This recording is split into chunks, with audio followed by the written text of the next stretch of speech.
Hello everybody, thank you for joining us for Polygon's E3 video coverage. I'm Griffin McElroy, this is Justin McElroy, that's Megan Farokhmanesh, that's Nick Robinson. We're going to talk about a bunch of Nintendo games in this super show. How are you two doing? How's your E3 been? I'm just gonna melt. All right, cool. I've been mostly chilling with you guys doing this whole remote show Nick, thing. I don't know why I asked you that. You've just been hanging out there and eating burgers, as is your custom. Yeah, I had maybe one burger, but it's funny how that'll kind of become your whole thing. Yeah, it's funny how life works sometimes. You also had a chance to play a bunch of Nintendo games, and we're going to talk to you about all of those. How are we feeling? Well, thank you for asking. Yeah, Jesus. We are powered solely by our love for Yokai Watch. We're going to get to Yokai Watch. We're going to spend some time with Yokai Watch. Let's start out by talking about Super Mario Maker, which is a game that I was kind of excited about when we saw it get announced last year, and then this year they kind of blew the doors off it at the Nintendo World Championships. Who played that, and what can you tell us about it? I played a whole bunch of it. The Nintendo World Championships thing was a big moment for me because I went immediately from not really being excited about that game to being pretty obsessed with it. When I went to my appointment, I kind of just asked them, hey, I know you've got this big batch of levels on there. They got a few hundred of them, some by Nintendo, some by people at Treehouse, but some from the Japan studio. And I asked the rep to just show me his favorite levels. One of the ones he showed me involved just holding down the run button and holding right on the D-pad and just running infinitely and just never getting hit. It was this whole level that was like sort of acrobatics of hitting jump blocks and bouncing off enemies, and you did basically nothing the whole time except for hold the left and right, but it looked like you were doing incredible stuff. We'll have video of that going up on the channel in a little bit, but it's just the freedom that you have in that game is pretty incredible. I think a lot of people, myself included, were worried that it was going to be this very kind of tame, rote, not as good as a real ROM hack version of a ROM hack. Sure. Instead, it seems like they've actually added a bunch of weird stuff that you could never do in a ROM hack, like the ability to wear certain enemies' shells as a helmet on your head and then having level designs that work with that, or giant Goombas or giant Koopas, stuff like that. Megan, you played a little bit, right? You checked out Mario Maker?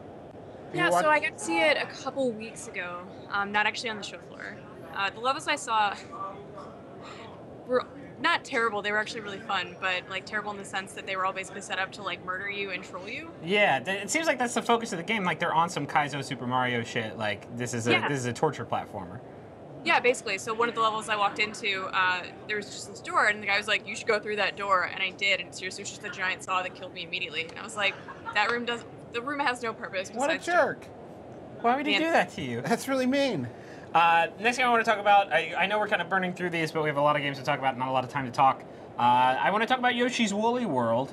They just had one level, but basically you could do co-op or by yourself. They showed me the amiibo, which basically all they do is change Yoshi's appearance. It doesn't like give him special powers or anything. Did you get to touch the amiibo? It's not. Earlier today I begged them and I got to honk its little nose a little bit. Was that the highlight of your week so far, Nick? Was honking its small toy's nose? It did, and I did 2 honks, and I also honked its tail and the little saddle on its back. Megan, what's it feeling? Is it basically Yoshi's Island, but more textiles? That's the thing, yeah. So it doesn't feel much different from any other Yoshi game, but it's just really cute. Its whole appeal is just that like everything looks really good, and like it feels good when you play it. The amiibo support is actually pretty cool, just because you can change the way Yoshi looks. If you have one of the cute honkable amiibo, you can double up your Yoshi, which is actually kind of hard, right? Because like you have both of them moving at the same time. So it's. I mean, do you think that's going to be enough to just have? It's like the games that you've played before in this franchise, only way cuter. It's been working for like every other video game franchise for 2 decades. Yeah, I think Yoshi can. I will say this. So when I played it by myself, I was like, oh, this is cool. And then I went back later and did co-op with someone, and it was actually a lot more fun. So I think this is definitely a game you should play with someone. Because it's not like you need 2 people, but it's actually really fun because you can like swallow each other and turn the other person into an egg, or you can like hit them with your eggs and like knock them off balance. So it's also a really good game to be like a terrible troll. It sounds like the trolling potential is pretty high. A lot like somebody's head and like murder them. It's great. It sounds very much like Kirby and the Rainbow Curse in that milieu, which is appropriate. The games are pretty similar. I want to talk about one of the games they announced during this year's Nintendo press conference, which was, by press conference, of course, I mean Nintendo Direct, Legend of Zelda Triforce Heroes. I'm not sure which of you got to play that. Nick, yes. So I'll tell you, I think when watching it on the Direct, I feel like I think we all kind of reacted the same way, which was, oh, it's very much a known quantity. We've played 4 Swords Adventures, and it's like, it looks like it's just that again. And in a lot of ways, I guess it kind of is, except for with one fewer thing. But there's a lot of small things about it that are really kind of cool. They tried to emphasize in the Direct that it's puzzle design the way you remember it from Link Between Worlds. So a huge emphasis on solving puzzles cooperatively. And it's not just like running through a dungeon and fighting things, it's like actual puzzle solving. They've also done a really cool thing because it's online multiplayer as well as local multiplayer. You've got this sort of arrangement of 8 different emotes that you can do that'll kind of pop up on the screen, or there'll be text that scrolls across the top screen, like almost like that Japanese YouTube site Nico Nico. Sure, I saw that as sort of the way of coordinating with other people to like, because there's some tactical stuff, there's some like puzzle solving stuff where like you have to form a tower of 3 links, and I imagine that's pretty hard to do without voice chat going on. Totally. So you like, one of the icons is like, hey, let's form a tower. One of them is like, hey, come over here. One of them is like, oh no, or I'm sorry. And so they're pretty rudimentary, but that is basically the main tools that you'll need to communicate with people. I think it'll be a better game locally when you have people that are sitting around like in a circle screaming at each other. But it felt like way better than I thought it looked, if that makes any sense. Like it is, I had kind of forgotten how much I loved Link Between Worlds puzzle solving, and having to do it with 2 strangers, even if none of us really knew what we were doing, was really satisfying when we would get through something and move on to the next. Did you get a feel for if it's going to be more like a traditional Zelda game where there's this campaign, this string of dungeons, you go and do them and then you're done, or is it more? They talked. I felt like it had a little bit of a feel of like there's some loot to the game, like you collect these different outfits and they give you different capabilities. Is it more open-ended, or is it more like a traditional Zelda game only now there's 3 people in it? So because it was an E3 demo, we kind of just got to choose between 3 preset levels, and the costumes worked in the same way. So when we were setting up our characters, we would choose whether we were going to be an arrow character or a bomb character. You needed to have, I think, at least one of each to solve some of the puzzles. And then we chose our outfits, which they had cool perks, but they weren't necessarily fundamental to puzzle solving. So for example, I had my Link wear a samurai outfit that made it so his charge B spin attack was longer and did more damage. There was another character who had their bombs. It was like a bomb outfit, I guess, that made their bombs more explosive, have a bigger blast radius. One of them is like actually a sort of Princess Zelda outfit. So you can have your Link dressed as Zelda, and then the hearts show up in the dungeon more often, I think is the perk for that one. So we've also got a ton of footage of that going up on the YouTube channel as we speak. But that game is, I came away way happier with it than I thought I was going to be. Are you uploading YouTube videos right now during our interview? Because that's super rude, Nick.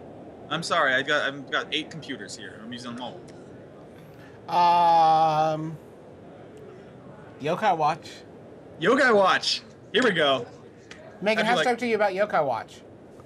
I thought it was pretty good. So the way I've been describing to people, it's like Pokemon meets Ghostbusters. There it is. Sold. Take my money. Yeah, it's. I think. I'm gonna untuck for Yokai Watch. Oh yeah. Whew. Oh yeah. Yokai Watch. What's Yokai Watch? I haven't seen anything from it. I don't know anything about it. I like saying it out loud.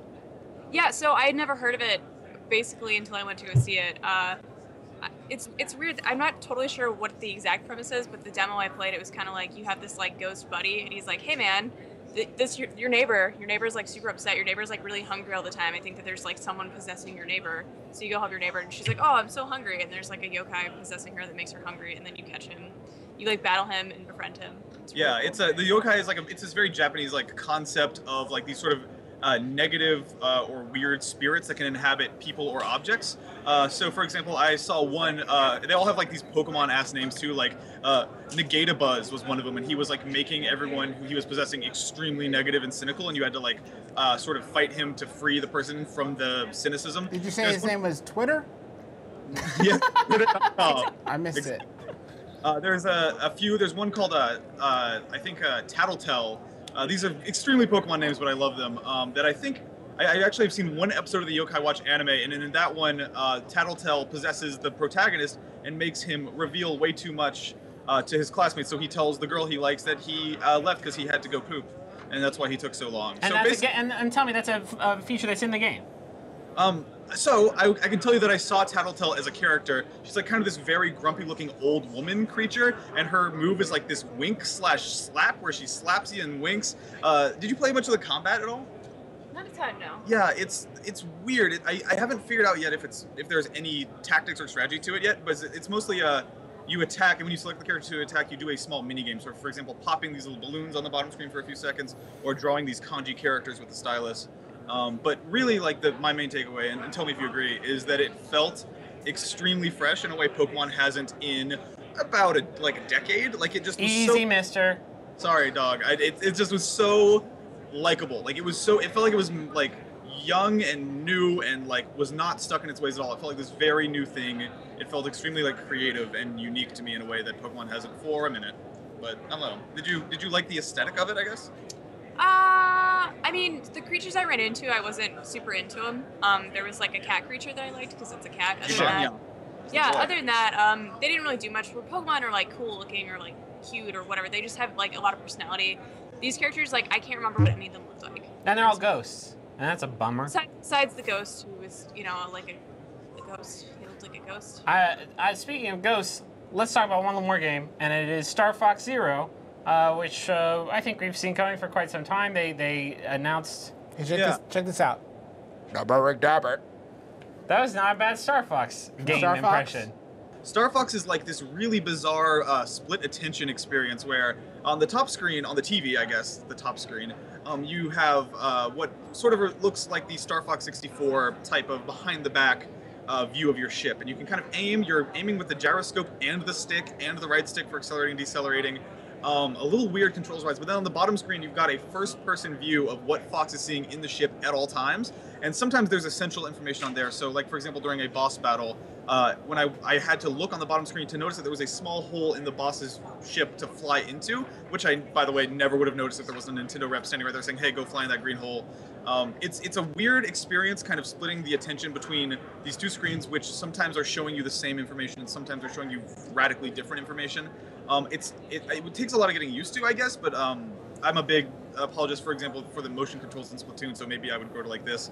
I think the most interesting thing about this game is probably that it's coming from Platinum Games in collaboration with Nintendo, who obviously Bayonetta 2, but also Hideki Kamiya, who has been yelling and screaming and crying on Twitter for years about wanting to make a Star Fox game and complaining that Nintendo wouldn't let him. He's getting his wish now in some form, and it's a weird game. It's not exactly as bombastic as most Platinum games are, but it's early days for it still. There are a few moments, a boss battle in particular, and a part where a ship is like cutting down these towers and they're all falling in this very, I hate to use the word epic, but this large scale way. It's, I don't know, I'm Levolution is what we call that in the industry. Yes. It's an industry term, is Levolution. E3 2015, I'm proud to report. I guess just a final question, what is your guys' barometer? Like, what's your gut check about Nintendo's presence at E3 this year? Because it's been kind of divisive. I've seen a lot of people say, you know, I'm feeling pretty positive. They have some stuff coming out soon that we're actually going to be able to play relatively soon. And some people who were really disappointed by the Nintendo Direct press conference, what they had like, for instance, the Metroid game, which looked like... it didn't look super great. Well, not as good as like a new, fully well, it looked like fleshed out horse shit, Metroid. but like, it looked really bad. Did you guys see that one? It looked really bad on the stream. Have hands-on with it, but they showed it in that press conference. Yeah. It's a weird product, because I feel like... We don't know what... Okay, we haven't played it, but I feel like all I have is the video they showed, and the video they showed looked terrible.